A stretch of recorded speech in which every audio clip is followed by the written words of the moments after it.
Good afternoon and welcome to CEC Gurukul lecture. In today's session on symbolic expression, we have with us Ms. Manisha, who is going to translate the lecture in sign language. The topic for discussion is sociological thinker. In today's series, we are going to talk about the theory of Talcott Parsons, the contribution that Talcott Parsons did in terms of developing a theory of social action and social system. Now, he used the concept of social system as an integrated term to bring in a number of theories under the one single theory.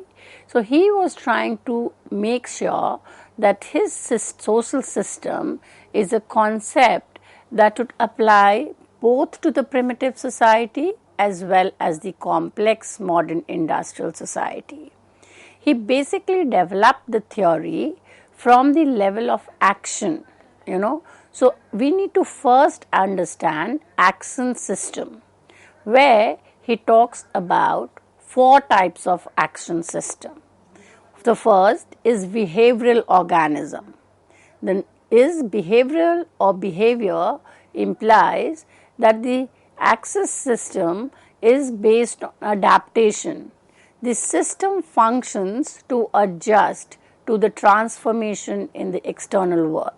So, as we see, there is some change, say the political system changes or the economy changes, these people's modes of action changes. And why are we changing? Because we need to adapt to the change that has taken place. So, this is the behavior. For instance, if we kind of give a quick example, with the whole idea of westernization coming in with the colonial, people started changing their dressing pattern. People started acquiring education, Western education, and speak in English. So, you start bringing change in your behavior. Now, once you bring change in the behavior, this will lead us to the second action system, which is personality.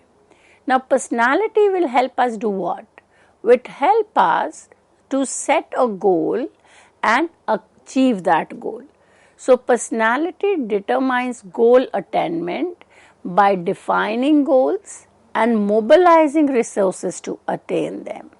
So, if we have set a goal to kind of become educated or become, say, something good in life, then we have to make use of the resource, that is the education system, to achieve the goal.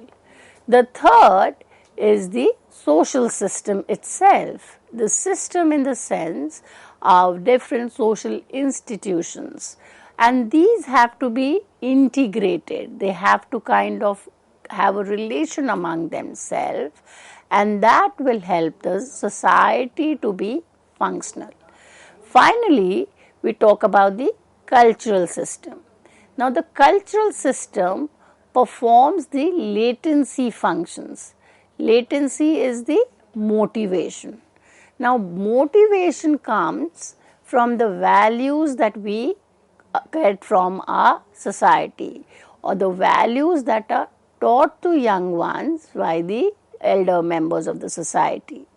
So, we will be more motivated if we are told about a positive aspect of the society and kind of be very motivated to upstand the norms. Now, when he looks into the social action, how we study social action, he gives us 3 new concepts for the analysis of social action. Number 1, need disposition. Need disposition consists of biological need which are shared by social forces like utilization of energy, art, etc. Number 2 is motivation orientation. Motivational orientation, as I just said, it will be the norms and values and how far these norms and values provide satisfaction to the individual. So, in this, the individual interest is deemed high. The third is value orientation. Value orientations are cultural standard for the choice of various courses of action. Social aspect is deemed high. Now, when we look into the motivational orientation, because motivational orientation is important to maintain order, so you need to understand motivational orientation. Number one is cognitive motivational orientation. Cognitive in the sense that you kind of make sense of what you are observing. So, the actor will be able to analyze social phenomena in terms of their properties. So, you need to kind of keep your mind aware and analyze the things around you or in your environment in terms of the needs. The second motivational orientation is cathetic. Cathetic is used by actors to attach emotions to social phenomena. So cathetic it is kind of emotional. You have to have certain emotions in any kind of social interaction, because without emotions then it becomes difficult to make sense of it or to give it a cognitive understanding. The third is evaluative. Now, evaluative motivational orientation will help the actor to determine the degree to which phenomena satisfies the need or does not. So, it is optimum efficacy. When we look into any kind of action, you need to evaluate it, whether doing that action will help you to achieve the need or it is kind of dysfunctional. So, you have to be interested in the action which showcase optimal efficiency. So, now we talk about the types of value orientation.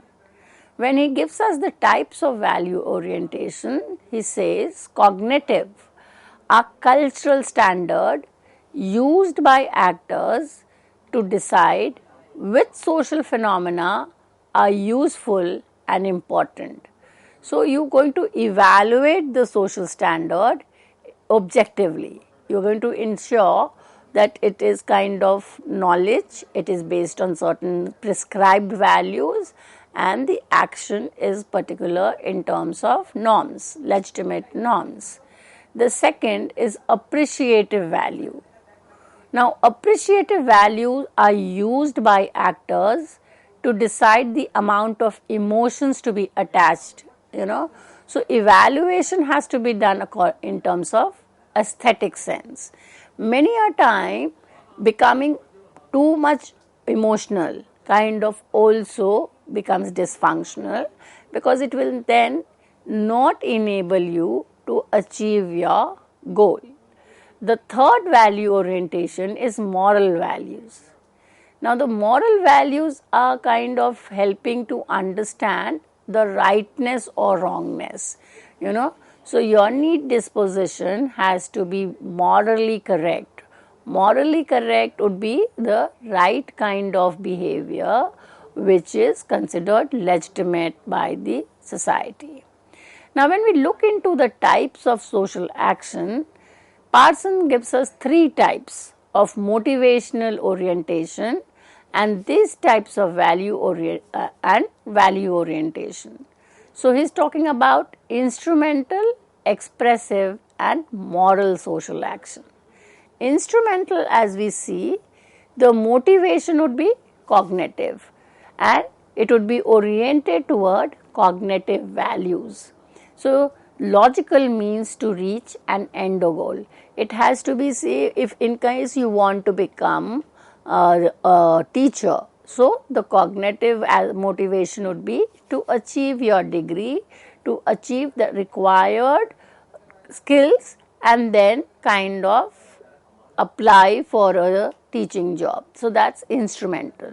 Expressive, the cathetic motivational orientation and appreciative value would be dominating.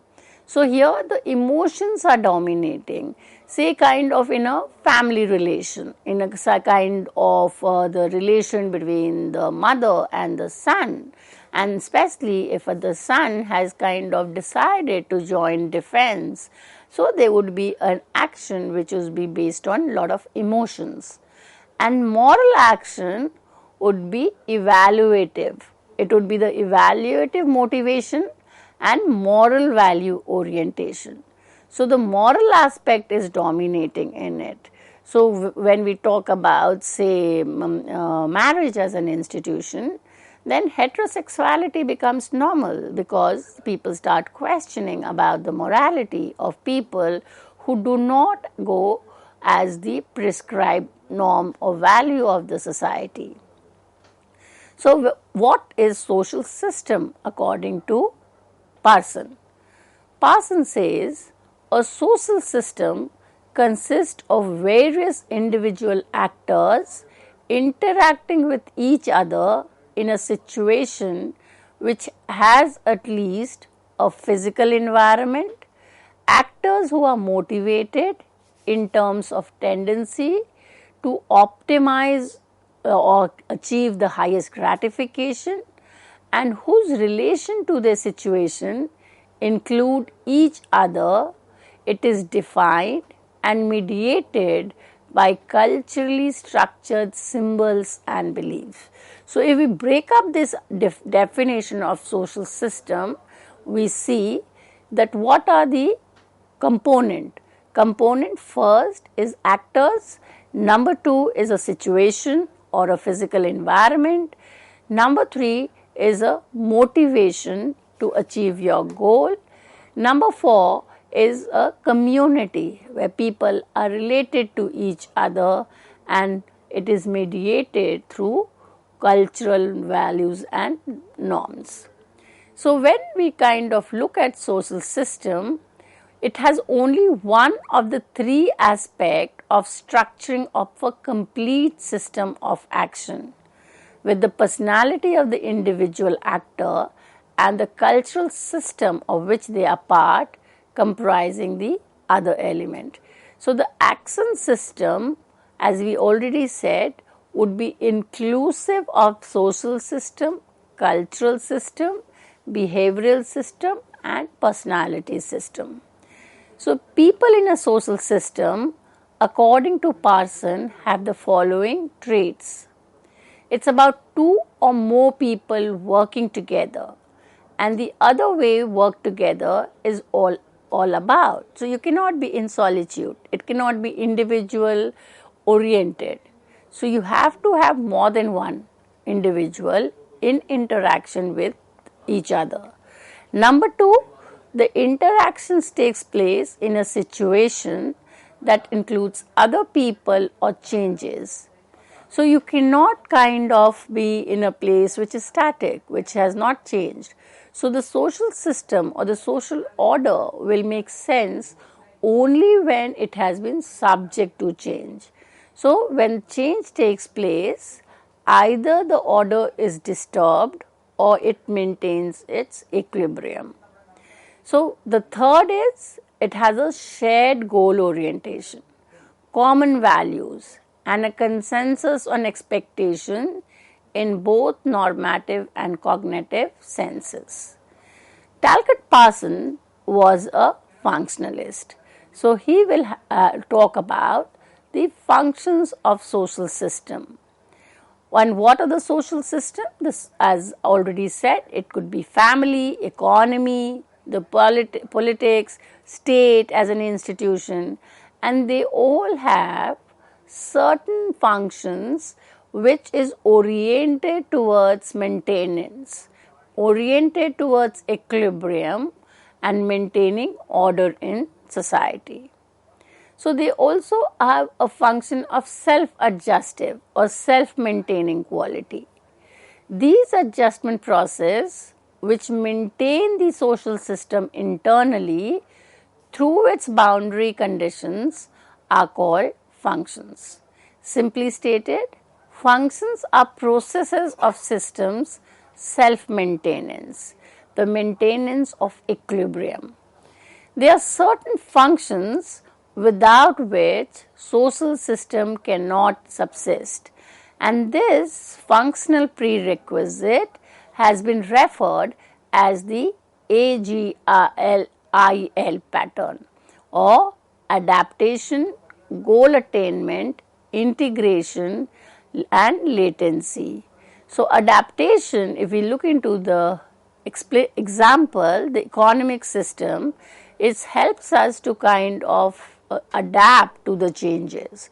So, when society changed from simple consumption, subsistence consumptions to market oriented, then there was an adaptation to change, to move out from say hand woven to machine, to move out from producing for the family to producing for the market. So, this is adaptation. The second is goal attainment. Now, the political system is so the political system always has a goal for the nation, for the society, and the political system, that is say the state, the members of the legislations, they work together for the goal attainment. Latency or pattern maintenance is the kind of motivation that a member achieve from the society, and this can be understood from the function of family as an institution. So, the socialization, the educational system tells or teaches the members of the society to be motivated, to be a part of the society. And integration, the example is cultural system. So, religion, ideology, etc., all of them are kind of connected. It's a network, and they kind of depend on each other to maintain the whole. Now, after looking into his idea of functionalism, let us understand another theory, that is evolutionism. He kind of gave us this both idea of social evolution and neo-evolutionism. So, evolution in sociology was kind of coming in from Spencer and others who were kind of talking about organic analogy. Just as the organism evolve, they develop from one part to the other, so does society evolves. So, what are the four sub-process of evolutionism? Number one, differentiation. Now, each part has to be differentiated, or there has to be functional subsystems, and these functional subsystem has to be kind of integrated. Adaptation, in which those systems evolve into more efficient version. So, more you adapt to the system, you are now evolving, you are a better adapted to your environment. Inclusion. So, we just kind of give up, we start including what was there can be reformed and included in the future. Fourth is generalization of values, which increases the legitimization of increasingly complex system. The stages of evolution are that's one stage to the other. So, the differentiation, adaptation, integration will take place in stages. So, the evolution of society involves structural differentiation. It kind of also ensures when systems are subdivided or differentiated, each one of them will have a specific or a specialized function to perform. And then he says there are certain sub-processes within the stages of evolution. And what are these sub-processes? Primitive, archaic and modern. So, we are evolving from a primitive society to archaic and modern. Now, why is he talking about modernity? Because he is placed in a situation where he can see or witness a large scale transformation in the processes of industrialization, globalization, a high scale migration. So, he views Western civilization as the pinnacle of modern societies and the United States as the one that is most dynamically developed. So the entire theoretical understanding of modernity was coming in from the Western context, and it is within that certain values is being attached to Western society's trend of modernity. When we look into his understanding of theory, especially when we look into adaptation and motivation, we look at his theory of family. So he gives us the concept of isolated nuclear family, and he fits it in his theory of social evolution. So isolated nuclear family is the family which is emerging because of industrialization, and it is a norm of the modern industrial society.